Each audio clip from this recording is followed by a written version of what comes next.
Welcome to another episode of Impact Coach the Podcast.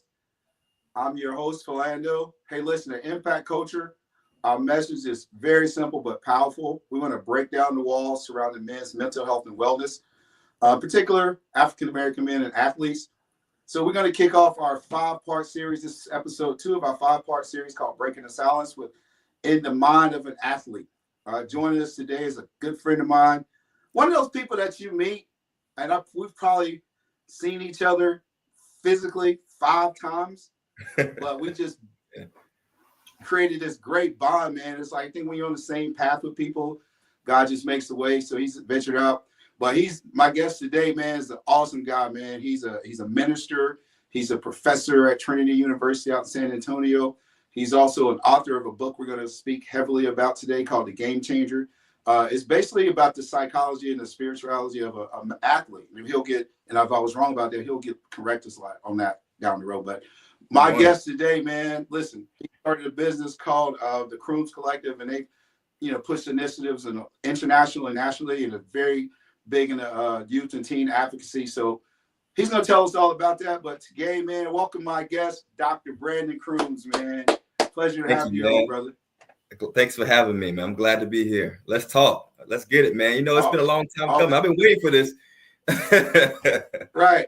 You're finally here. Hey, man, listen, I've been waiting to get you on.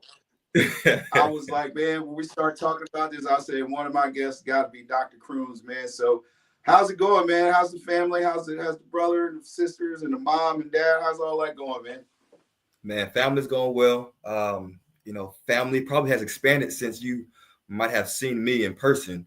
Originally it's a family of 5, and then my sister, my youngest sister, my only sister, she's married and has 2 children, and they're growing, man. They're growing up every time I go home, because I'm in San Antonio, but home obviously is the 704 Queen City, Charlotte, North Carolina.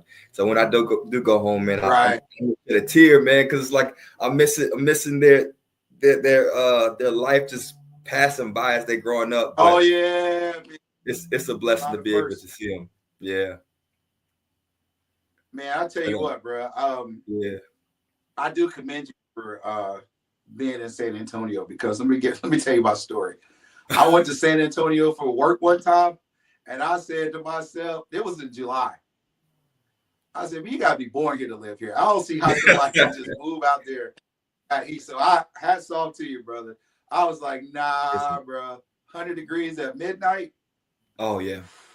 We stayed right there. I think we stayed right there, Riverwalk, and man, it was 100 degrees. I was on my balcony, 100 degrees at midnight. I was like, nah, I'm good. Yeah, that's San Antonio, man. South Texas. Yeah, man. Hey, man. So we just gonna jump right into it, man. Let's talk about just kind of your journey into this. I got a couple questions here, so let me get to that first question. So, man, you grew up here in Charlotte, man.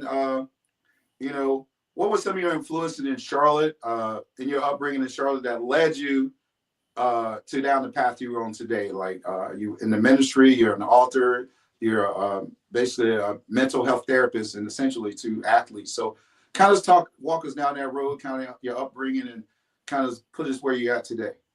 Absolutely, man. I would say definitely my parents, with them being my first influence and my biggest influence. One of the things that was instilled in me and presented to me as a living example is servant leadership, and servant leadership in a way that keeps God first, man. One of my favorite scriptures is Matthew 6:33. When it says basically keeping God first. When you seek ye first the kingdom of God, all things will be added to you. And to actually see that in my family, see that through my parents, God definitely sustained us. He protected us, and definitely showed himself in many ways. And so really appreciated that. And I would say that I began to start valuing that even more once I became a young man in college, and I really began to start picking up and understanding what is it like to be a man, what is it like to be a man of God, and just get going on that journey for myself. going off to college. I was an athlete. Mhm. Basketball was my sport. I Right. really enjoyed playing basketball, and I ran track. Didn't play football, man. Wish I did. I always wanted to, Now, but it was probably through football you became a basketball player. probably, probably so. But I It's stuck with usually that it. one hit.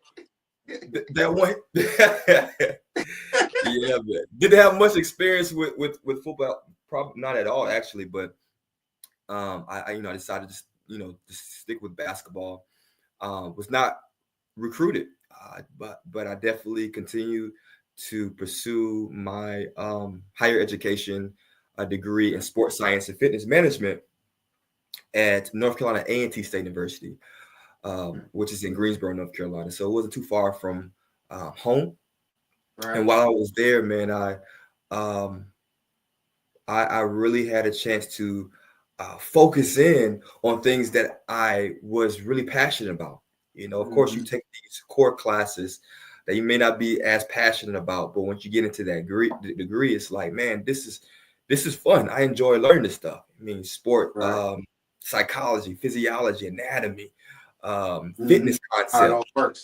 all that, man. And so once I got in there, man, um, I really felt like this is where I need to be.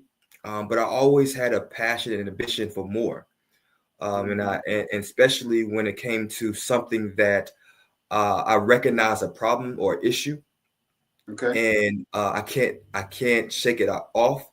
I try my best to see what I can do to um, be the answer to that problem. And so one of the things that I've noticed, at the particular university was like the reputation of the program, sports Right. science business Absolutely. management.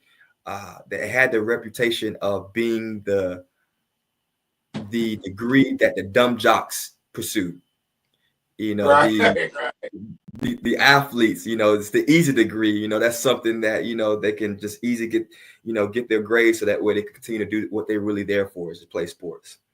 And I Right. wasn't recruited to play basketball or any sport at North Carolina A&T, but yet I was very passionate and very serious about doing well, but also um, thinking and preparing about what I can do even after my degree. And so um, one of the things that I decided to do with the help of um, my academic advisor, shout out to Dr. Rotish, uh, was to establish and to install a national fraternity honor society for sports and fitness management. And I would say Okay. this was kind of the early stages of me really um, jumping into like that social entrepreneurial leadership, Mhm. just really trying to do something that can help the community. And it was successful. It continued even after I graduated, and seeing myself do that, man, it really built my confidence. It really built my confidence, and so I decided to continue my education and Mhm. move to Pittsburgh. And shout out to the Pittsburgh Steelers. I know you're a Steelers fan. Am I right? You're a Oh, Steelers fan? come on, man. You're not. Come on. Oh man, I'm I'm not. sorry. I'm not too happy right now, but you know, hey man, listen. Don't get started on it, man. Let's stay on the course. That's a huge rabbit hole I can go down on that one. Well, we won't go there, but that's for another Yeah, we time. ain't gonna go there. But So anyway, so that kind of leads me into my next question, because I know you're a man of faith. You're yes, athletic, um, but there's a multitude of things you do. But how did you figure? When did you discover that? Hey, I need to build a blend and balance both of these in my life. I need to blend my love for athletics and then my faith. But how did you come to bring the two together? Because that's essentially what you've done. yeah. I had to come to grips, man. I had to look at myself in the mirror. Uh, a lot of times, man, when I began to start putting too much of my identity in the sport, and I Mm-hmm. really start feeling that and seeing that and recognizing that when my performance really dictated my attitude, my mood, not Mm, just for that day, but for the week. And right. it really, at times, um, affected my even self-worth and value. Never got to the point to where I got to a place where I didn't really see myself or didn't want to be on this earth unless I, continued to be an athlete. Right. But for me to get to the point to where it's affecting me internally and spiritually, I knew that this is a problem, Right. especially for someone who grew up in a Christian household, really strong in the faith, Mm, and a lot of what the values that we was pretty much instilled was basically living our life for God, living our life for Christ, right. and putting our identity in Him and finding ourselves in Him, based Right. on the things that He's already done for us.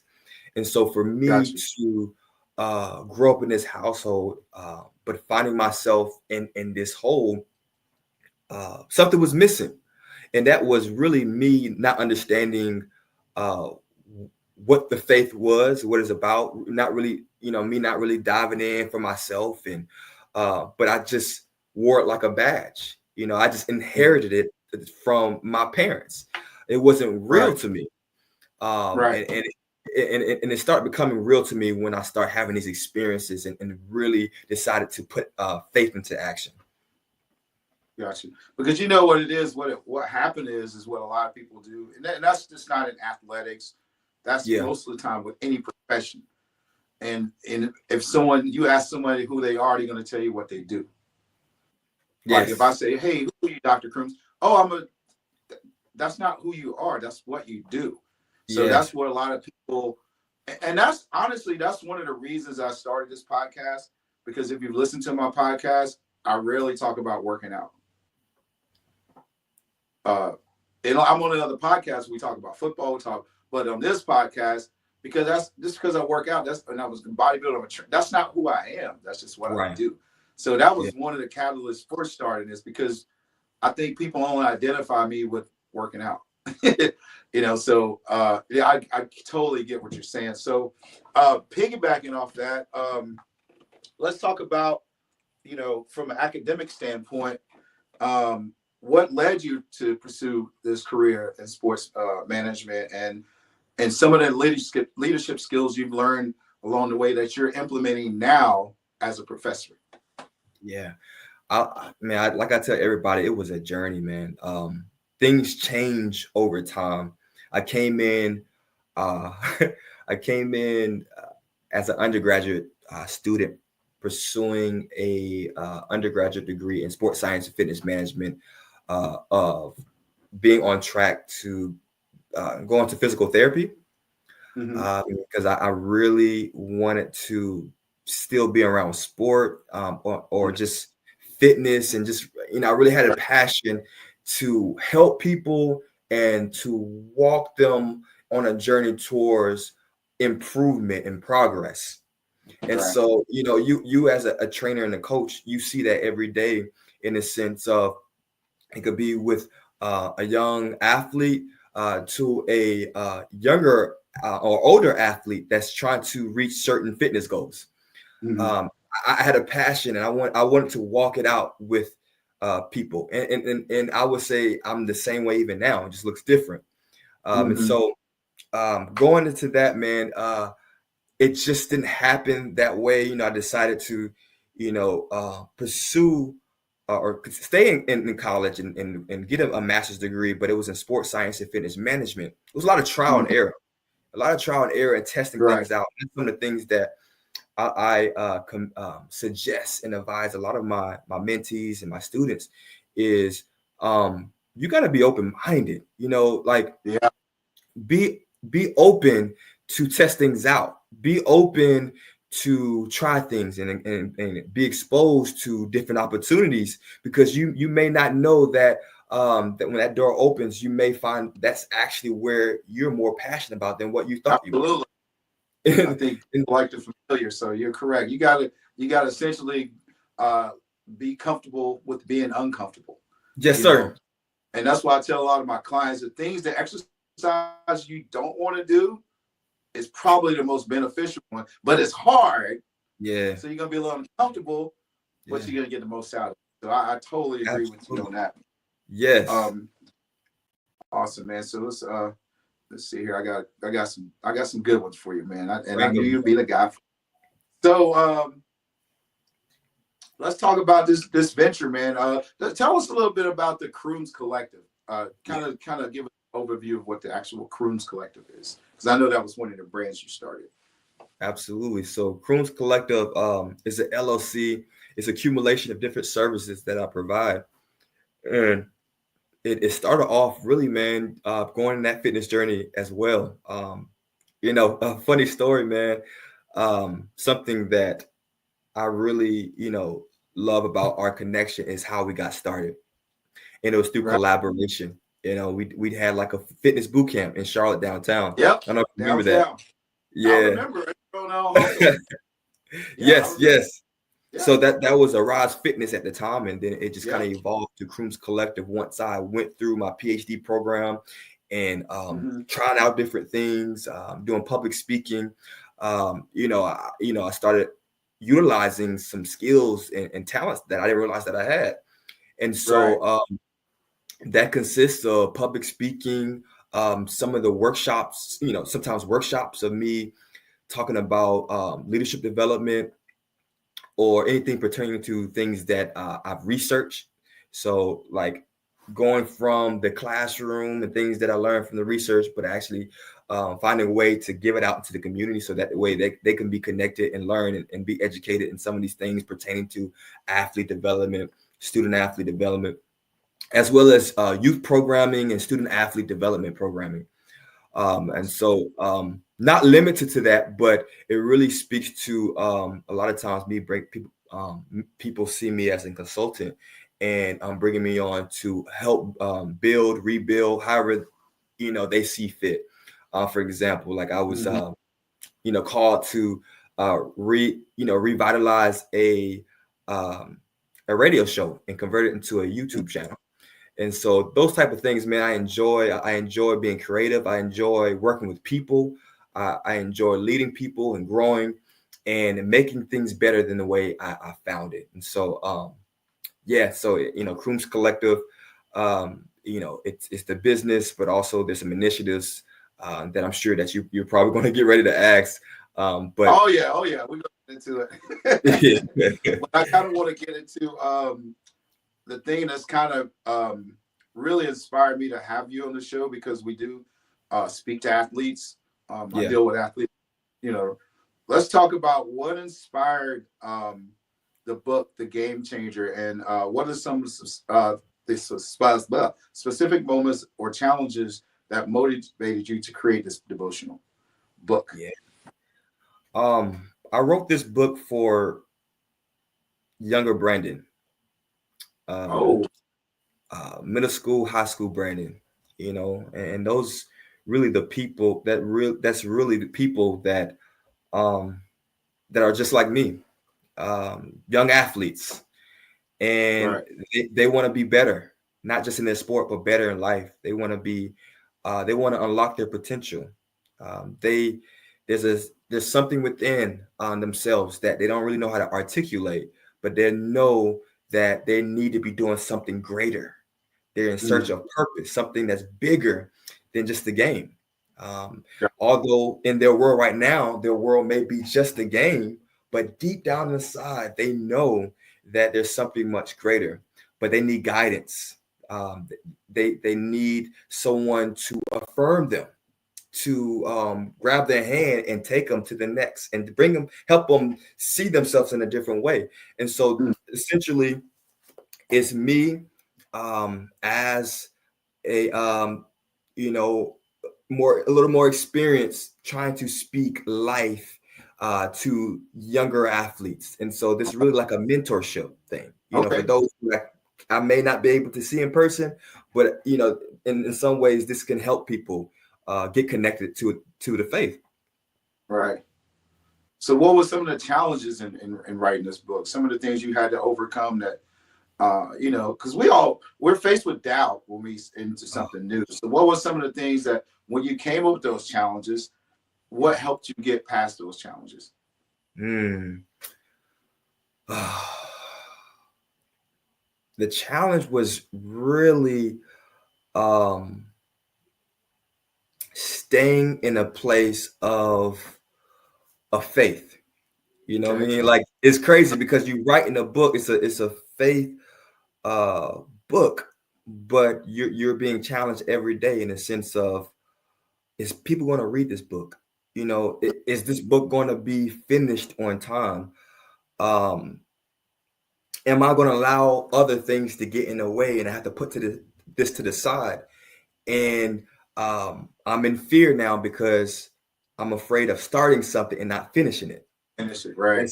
and so all sometimes these ideas and thoughts come in. But what helped me was actually writing the book.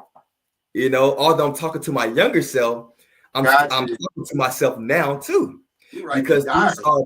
these are principles that's not Wow. just for young athletes.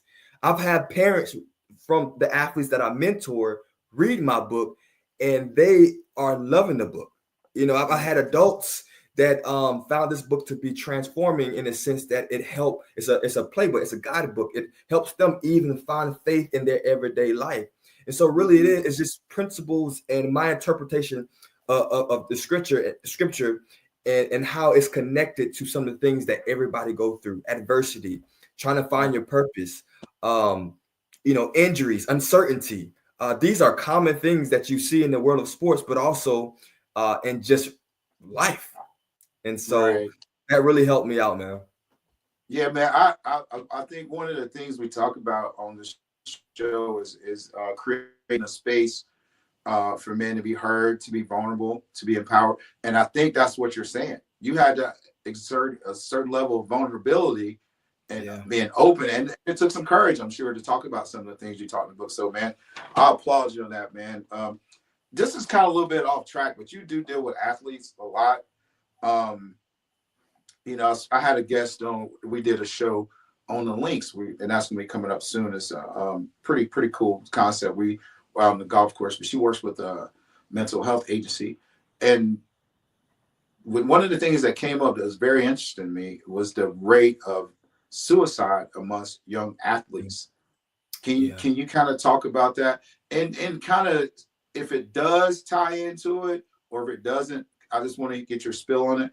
With the recent changes in college football, the Mm, expectation is high. You got the transfer portal, and then you have an NIL. So these guys, you know, there's a lot of uncertainty for a high school kid coming in to college. yeah. So can you kind of speak to that a little bit if you can? Absolutely. Imagine, and I know you know this, so I'm speaking to the viewers directly. Imagine um, seeing a young person, maybe even as young as 5 or 6. Um, they have been introduced to sport by somebody in their family, um, and maybe even their family is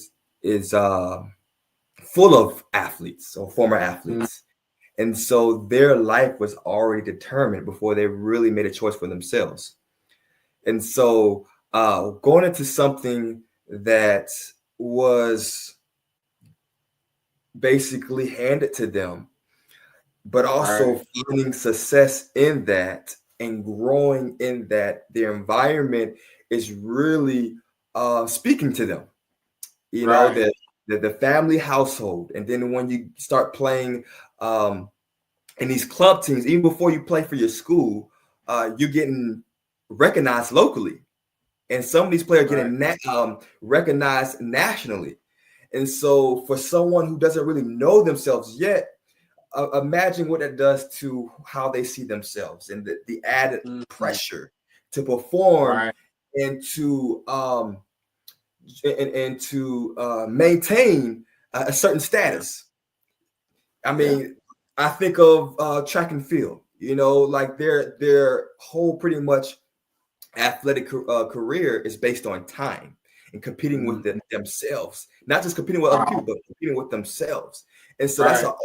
a added layer psychologically of like um, the pressure that's involved in sport. And so, Well, I never really thought about it till you said that. Yeah. So if I can't yeah, beat myself, my PR, how can I? Okay, got you.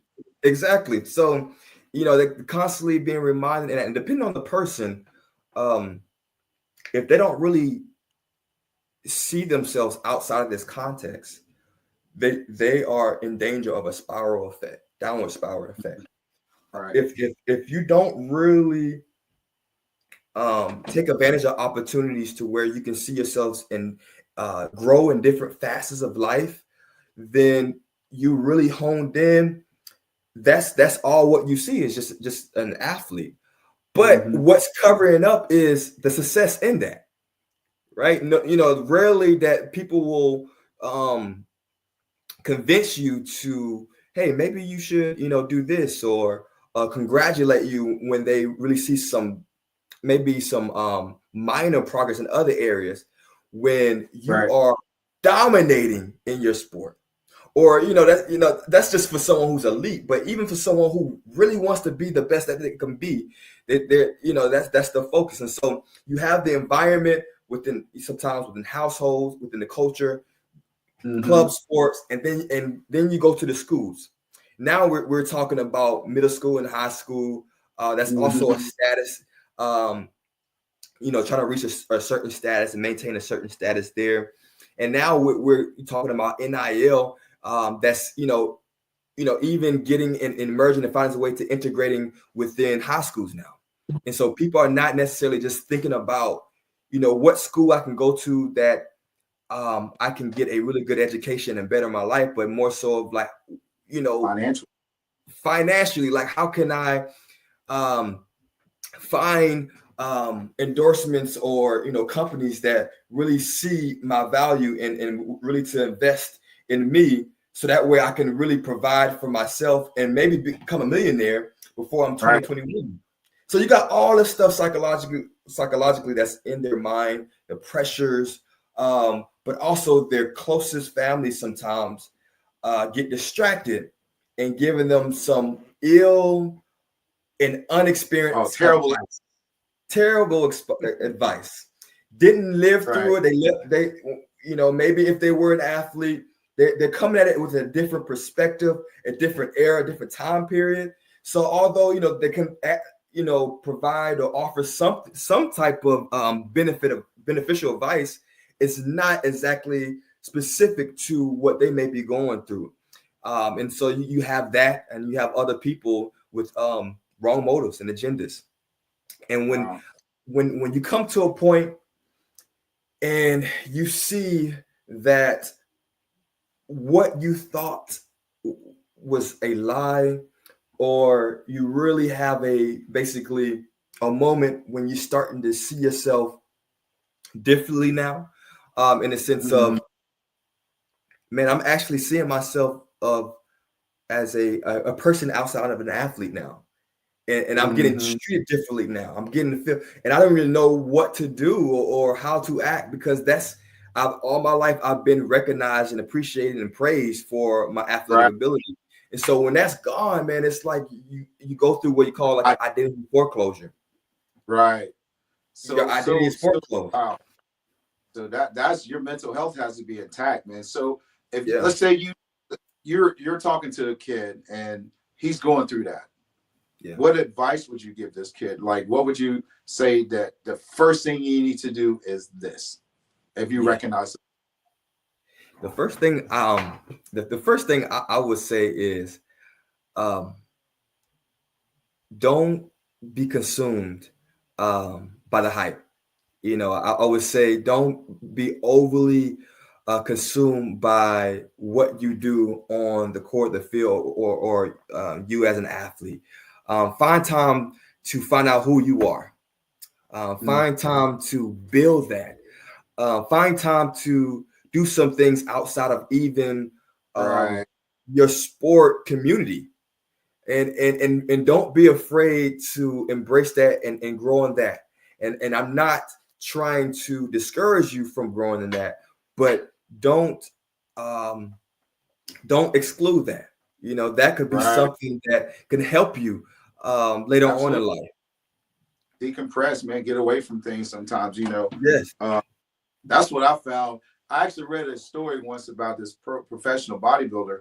He was an Italian guy, real charismatic dude. But they asked him what he did because year after year he comes in looking better and better. And he said, after I compete, I get away from bodybuilding completely. I Yeah. don't look at magazines. I Yeah. don't diet. I watch what I eat, but I'm not strict on myself. I work out, sparingly since I don't get small, keep to stay healthy for 6 months. And then 6 months I dedicate just to competing for the show. So Yeah. I just get away. I don't have a magazine about. So sometimes you just got to get told. And once I read that, because, like I was telling you earlier, I kind of can identify with some of these athletes because once I Yeah. stopped competing, oh Mm-hmm. man, you're like, and then it was crazy because you get so caught up. Like I was teenage bodybuilder, I was Mr. North Carolina teen, junior, all that stuff, winning all these shows, and when my last show I did was I was like 26. I won a really huge regional show here in Charlotte. I've always known for that, right? So then I completely got away from bodybuilding, right? Wow. And then 20 years later, I decided at 46 I was going to compete again. Wow. And so this is the reality check, though. Like, and I always tell kids this. I have two trophies in my office. One's a first place trophy. One's a fourth place trophy. And I always tell them, if it wasn't for the fourth place trophy, I would never have the first place trophy. Wow. Because here's the thing. The fourth place trophy was just because that was out of ego and thought, oh, they know who I am. Let's just be real. So I had that identity as one of the best bodybuilders around the state, but that was 20 years ago. But that's not what it didn't hit me until they called me fourth place, right? Yeah. But those guys I was competing with don't compete anymore. These are a whole bunch of these kids were babies, literally babies, when I was competing, right? Or what even in some cases not even born yet, right? So you go through thinking, oh, I can live off this name, this identity. I was in North Carolina, fourth place. And so, and as an athlete, you can attest to this. When you've done everything you need to do, and when you haven't, right? So a lot of times I tell kids I train, be okay with the predictable outcome of this effort, right? Meaning like, if you know that you didn't do everything you need, film study, weight room, all of these things, and you don't play your best, understand and be comfortable with why. Now, if you did all those things right and still came up short, sometimes people are just better. But you can walk away and be like, man, I don't have no regrets.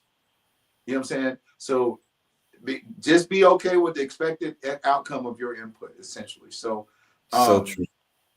and a lot of kids don't. And that's just being real with yourself, man. Because if you're not real with yourself, I always tell these kids, man, when you start believing the lies you tell yourself, you're in big trouble. Yeah, you're in trouble. Yeah. You're in big trouble, man, because there's nothing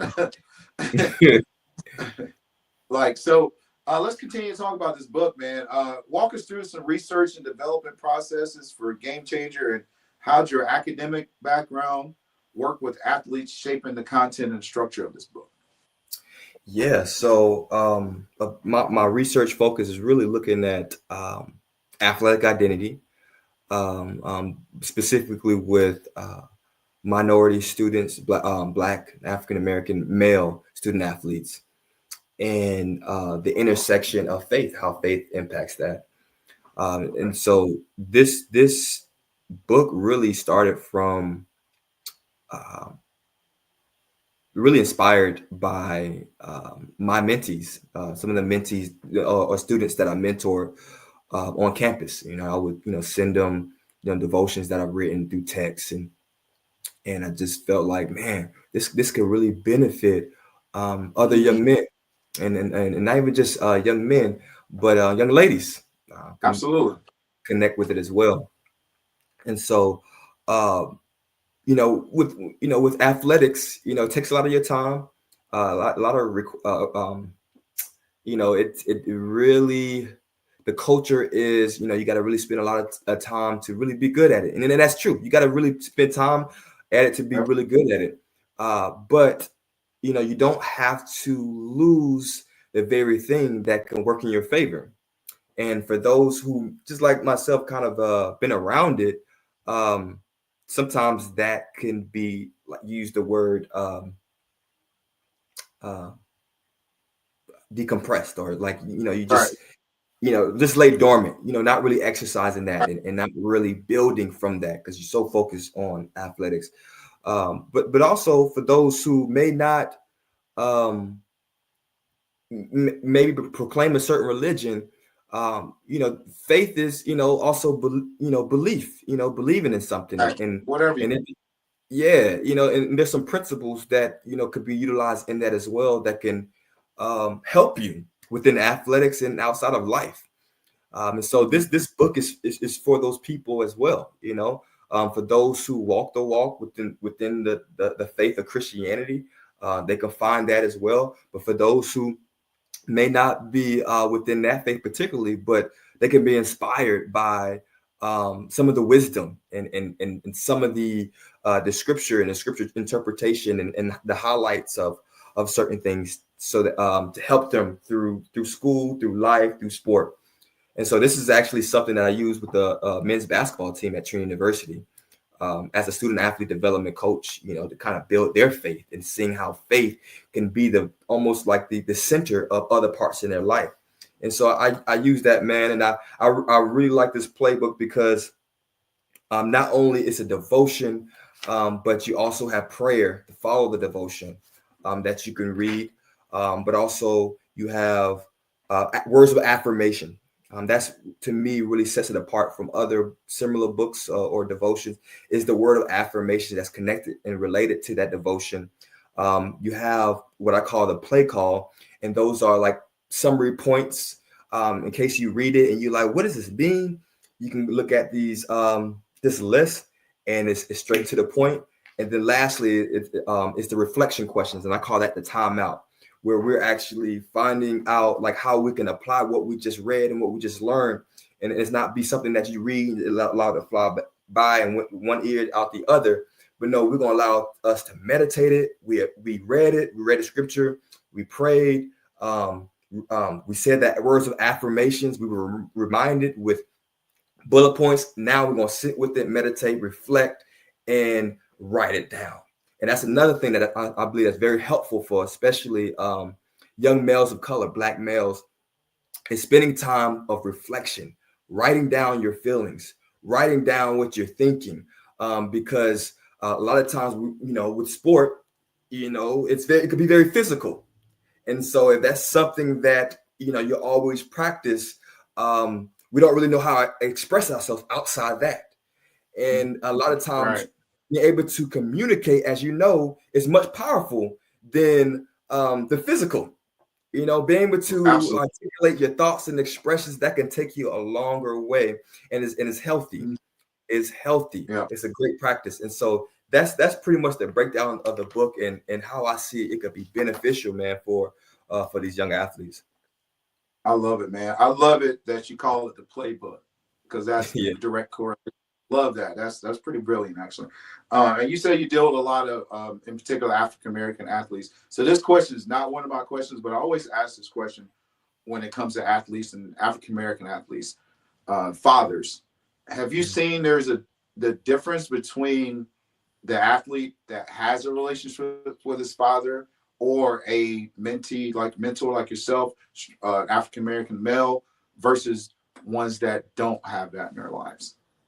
Yeah, I believe that in some cases that, what's that said again?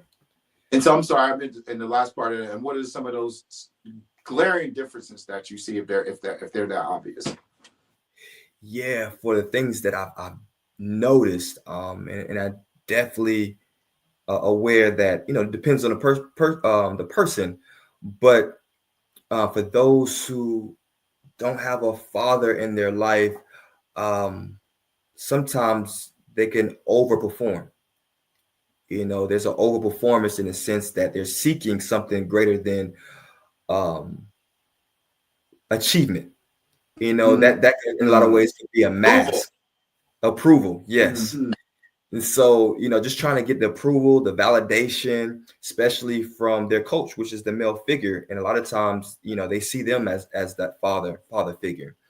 For sure. And so this could be tough, when, those who are in leadership or coaches that are not aware of that, just being I, sensitive and being I, mindful, right. these young kids that, they're looking to get your attention. They're looking to get Right. your approval and validation. Um, Fact.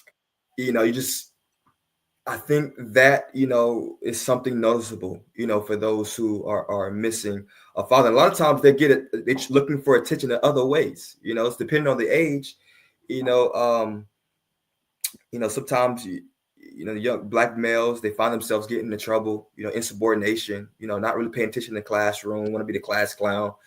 A lot of times, that comes from insecurity of that void that's missing. They feel like there's missing. Right. Absolutely. So they express Absolutely. it in different ways. A lot of times sometimes it could be ways of trying to get the attention of to who they know is going to get to.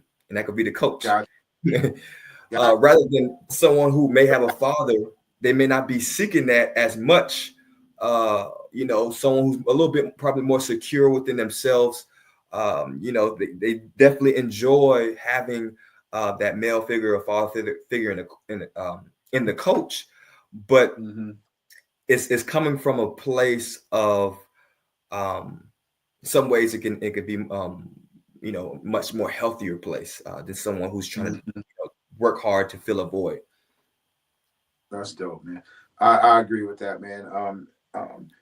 Just and so kind of worked itself out perfectly, because we know how strong, or how much of a role that having your mental health intact is Yeah, for life, period, just yeah, in general, athletes. So what are some of the signs that you look for when you can see a kid struggling with his mental health? Like, is there some outward signs or subtle signs that you will pick up, because you've been around athletes a long time? So talked about some of those things that you see when you know a kid might be in trouble. yeah. A lot of times when athletes go into isolation, Okay. they walking around campus by themselves, not really being engaged with their teammates or anyone else on campus, just really to themselves. Different personalities, come to play and different factors within that. But when you notice that there's a strong desire to really be away from the team, Mm, that is a factor. Um, Student athletes that sometimes don't act like that they care about school, or um, mm. they don't They're care crying about. out. They're crying out. Yeah, they really crying out for help. Um, Yeah. that's another one. Um, and also not wanting to um, buy in to the program, buy in Right. to the coach and what they're trying to do, and then making adjustments and things like that, which can lead to isolation. But frustration, anger is a big one too. A lot of Right. stored up anger, it may show up even Oh, within the sport, just fighting with their teammates, really having a hard time to really yeah. gel with people. Those things to me, stands out. I remember, this came to my mind, man, when you say, like, there was a kid, man. He's a really good athlete. He was pretty good. He could be better. And the thing is, so he was messing up in the drill, and just kind of like, he was trying to overdo it. Like, Yeah. I'm like, bro, slow down, whatever, right? And then when he messed up, I would coach him hard. He's like, man, every time I do something, you say this, I said, man, if you want.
Oh, you're on mute.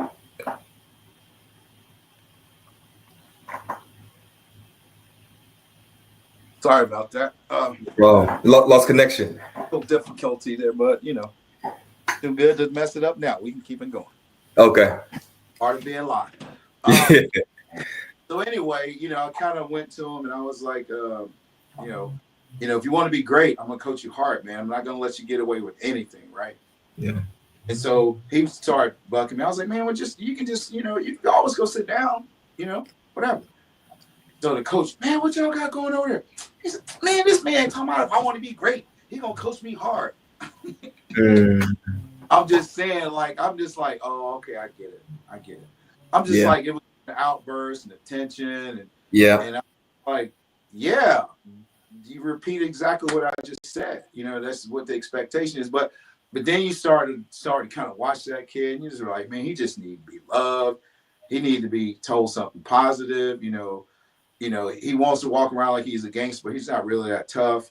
You know what I'm saying? But it's just like, but they have so much pressure on them, man. Like, those kids are just crying out. And that's one of the things you realize if you coach in particular, like inner city kids and, from backgrounds we mentioned before, because they wear a lot of hats away from football field that they shouldn't have to, carry a lot of burdens that they shouldn't have have a lot of responsibilities they don't have to. They responsible for their siblings. Sometimes they have to work, some they have to pay rent.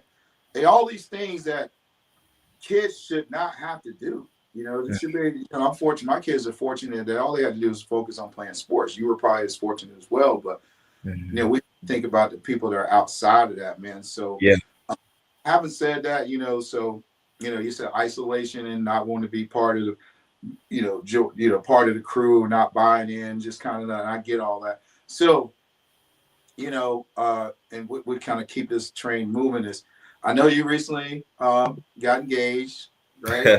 Yes. Planning a wedding. Your brother, your uncle, your son, author, minister, professor. How do you Good question. make sure your mental health is intact so you can show up for all those different relationships you have? Because I mean, I know you had to. When we talked about this initially, it was like 2 weeks from now. I was like, I know you're a busy guy, and I appreciate it. I completely understand your schedule, so I, truly grateful you coming on. But how does Dr. Crooms of the Brandon Crooms, the Brooms Collective, how do you keep your mind together, man? How do you keep your mental health intact to show up for all these things? Yeah. Knowing how to say no. I think that's a lot of times gotta understand that it's okay, not to be afraid of missing out. Homo. There you go. And Right. being okay with that. But also staying true to my core, things, my values, things that, matter for me. Um, if it's not an alignment, that helps me to make those type of decisions. If it's not adding value to me, or if it's not fueling me, a lot of times when you could be fueled from giving to others, and so Thanks. if it's aligned with what fuels me in the sense of me helping someone else, that's also a way for me to help, make certain decisions. But also sometimes I feel led to do things that's not outside that alignment, and that's okay too. Right. You just got to be okay with whatever that may come after that. So for me, man, I try to live by what I call an integration. Things that again connects, aligns. Things that can basically knock out a couple of birds in one stone. And I'm saying that with a lack of better words to say that, but when you can be able to do something that could benefit the other positions that you're part of, it can really be more effective and Right. productive. Gotcha. But also, blocking out time for me to do nothing, and being okay with that. And that's something I also have to be better at as well. Even when I plan for the year, is blocking out, even more time when I need for that vacation time, Right. and not allowing that to be interrupted by anything. Yeah. And that's Because what yeah, that yeah. I know I appreciate the clinical answer. But I'm saying, what can you do, man? You go for a run, you go play, you practice yoga, meditation, like what activities that you do is Activities. and I Yeah. like you said, block that time out. We know you work out, right? And Yeah. that's obvious. But I'm saying, what are other things outside of working out athletics that you do, man, that just brings you peace of mind and allows you to just decompress and just disassociate would probably be a better word. Yeah. Just sometimes go for walks, watch TV. Um, I love going to the movies. Sometimes I can go to the movies after work by myself, just chilling, just, for me to, get away and Right. release, free my mind from that. I love to travel, I love to um, try out different foods, go to different places, and, meeting with friends to do some things that I find fun, bowling, Right. skating, things, those type of things, hiking. Those are some, major things that, I love doing. Awesome. Man, I was reading a book. Well, more than listening. I listened to a lot of audiobooks. I was listening to the audiobook Mastery. I'm not sure if you ever heard that one by Robert Greene. But of all the guys we were talking about, Napoleon, Ben Franklin, all Mhm. these great men in life, right? And the one thing they had in common is they came up with these great ideas that we know about today when they got away from what they were doing. Yes. Yeah. Because when you stop focusing on something, because when Yeah. you completely focusing on, you're missing out on so much. But Yeah. when you're out walking, because when you're walking and you start noticing things in your neighborhood that's been there forever, right? Yeah. But you just haven't paid attention because you were so um, locked into what's going to happen next. So I've learned this technique. Just try to live where you're at, right? Yeah. Because most of us spend so much time thinking about our past that we don't live present. And if we don't live in the present because we're thinking about our future, That's what good. and neither one of those things that matter. Yeah. What's happened has already happened. What's going to happen, we don't know. But Yeah. what we have is right now. You know what I'm saying? So once you get your mind away from, I think to me, for instance, nothing in this world, obviously besides my wife and children, is more important to me right now than what we got going on. Mm. So this is why you blocked off that time because nothing else matters. This is Yeah. all we have. I think a lot of people just can't sit still. And once I started doing that, you know what's crazy? I was riding up a street I rode through probably for years. And this happened when I went to therapy a couple of years ago. And it was like, you got to slow down. You got Mm. to slow. So I Yeah. started doing that. I started listening to Eckhart Tolle, his books about being present and all these things. And there was a house I used to pass for like 3 years and never noticed they had a pool. Wow. And Wow. they literally lived like 2 blocks from me. Yeah. Never even, because as soon as I got in my car, I was thinking about, oh, I got to go train. What routine we're doing today? You don't even realize all the things. You don't even realize there was a house in my neighborhood that had a red door, and I never even noticed it. Like, how do you not notice a red door? Yeah. You know what Yeah. I'm saying? So, that I say this to say this, man, just slow down. Yeah. Slow down. It's Yeah. going to happen. Whatever's going to happen is going to happen. It's going to happen in 10 minutes. It's going to happen in, 20 minutes. But just enjoy what we got going on right now, man. So I know the book was a huge, the game changer. I love that, man. I love that you called it. So what's next, man, for Dr. Crooms, man? What is the next adventure, next endeavor we should be looking for coming up from the Crooms Collective? Yeah. So right here in San Antonio, Texas, I have a networking event in collaboration with um, a um, a business owner, a gym owner. We're going to have a network event for health and sport professionals for this in the city, February 8th. I plan to have some mentorship classes for the youth. virtually for those who may be at different parts of the country and they would love to have someone to help their youth. And they don't have to be students or student athletes. And it's called the Game Changer. It's a Game Okay. Changer youth mentorship program. And we're going to go through some of this stuff within the book. And lastly, this summer will be in the works of having the second Special Ops Athletics Development Conference in San Antonio, Texas, for parents, coaches, and student athletes. Last year was the first year. It was great. Had some great people from the city to talk about a variety of different things that can help youth athletes in their sport and outside their sport. And we're looking to continue to do that again this summer. Awesome, man. So before we go, man, we appreciate you having on. Tell us who needs this book, why you need this book, and where to get this book. Okay. Anybody can get the book, but anybody can get it. Hey man, you came back to the hood on that one. But writing this book, man, I had youth athletes, like I said earlier, in mind. Just youth athletes that are really trying to grow in their faith, but also for those who want some guidance and who looking for purpose in life.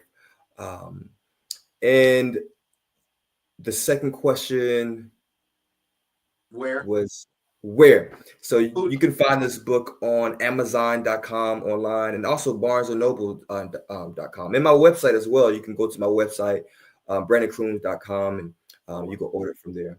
Yeah, it's on there. Scroll. All that information scrolling. Appreciate you, man. I see how you do it. I love it, man. Come on, man. I gotta represent my guy.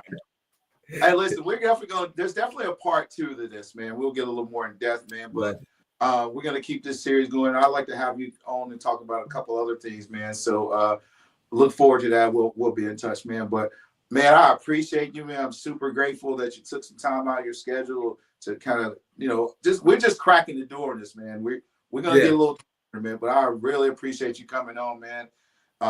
Thanks for coming, man. And I wish you well for other endeavors. And we know this book is going to be a bestseller, man. So the playbook is going to be a bestseller, man. So, man, Impact Coach the podcast, Dr. Croons, man, we're out.